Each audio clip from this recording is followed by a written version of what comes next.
A week-long vacation to Mexico turned into a nightmare for a Miami man who is now stuck there because of recent violence. The chaos erupted the day before he was set to fly home, and now he has to shelter in place for safety. NBC6's Marissa Bagg joins us live outside of Fort Lauderdale Hollywood International Airport. Marissa, tell us, how's he coping?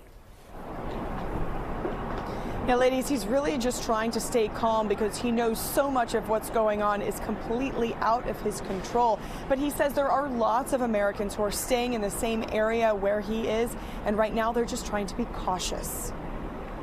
For nearly a week, Hansel Alfonso took in the sights of Puerto Vallarta, Mexico with friends, enjoying the culture and natural beauty of the city. Then Sunday, they awoke to uncertainty and fear as businesses started to close and parts of the city burned. From the rooftop, that the other parts of the city were up in flames, and then suddenly we started to see buildings that were close to us getting burned and cars on fire. So that's when it got really scary to see. And we saw 2 military tanks down the street.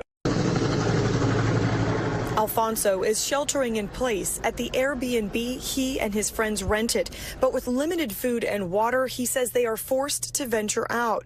Other tourists are having to do the same, leading to lines in the street for what little food is available. He described a frightening moment Sunday when they finally made it to a market down the street. It was really scary. The power went out while we were in there, cramped up, making a line to buy canned goods. And that felt like, okay, this is really bad.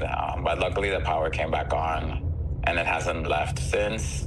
But that was scary to think that maybe the cartel could even have power over the electrical grid, you know.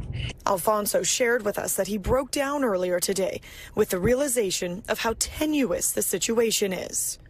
2 blocks away or closer, the car's being blown up. So you can tell that they're close by. He has since calmed down and is focused on his safety. Manage the basic necessities, get water, more food. Hopefully, I'm praying that I can get out before Saturday because that's a long time to be here. So Alfonso was originally supposed to come here back to South Florida today. Of course, that flight was delayed and then canceled. And you just heard his next scheduled flight is Saturday, which just feels like a lifetime from now. We know several U.S. airlines have suspended flying in and out of Mexico for now, but he says he's really trying to get a sooner flight than Saturday.